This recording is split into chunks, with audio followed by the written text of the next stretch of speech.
La justice est importante pour nous. Imaginez qu'Adolf Hitler soit retrouvé vivant, caché en Allemagne et traduit devant un juge. Il a fallu 9 heures pour lire ses crimes. Mais à la fin, le juge a dit « Je vois ce que vous avez.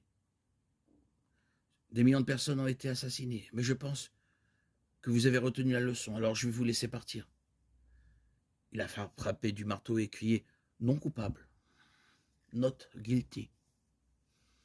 Qu'est-ce qui monte dans notre cœur quand nous envisageons un tel scénario?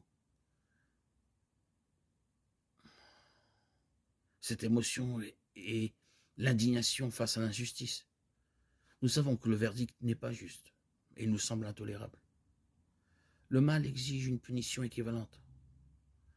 Nous avons hérité ce sens de la justice de notre Créateur parce qu'il est juste. S'il vous plaît, ne faites pas cela, dit-il. Et la supplication dans sa voix les avertit de ce qui se passerait s'ils n'obéissaient pas.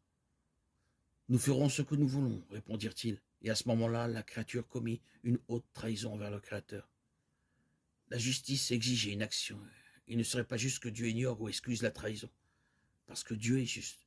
Il ne peut pas établir une règle, établir la pénalité, puis ne pas la respecter lorsque la règle est enfreinte. Parce que Dieu est aussi amour.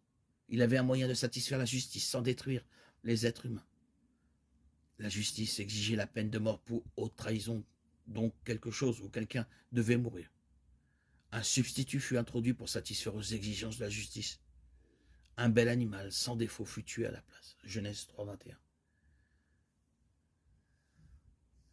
Des milliers d'années plus tard, la justice fut satisfaite une fois pour toutes lorsque Dieu envoya son propre Fils dans le monde pour être notre substitut. 2 Corinthiens 5, 21. Nous ferons ce que nous voulons, avait-il répondu.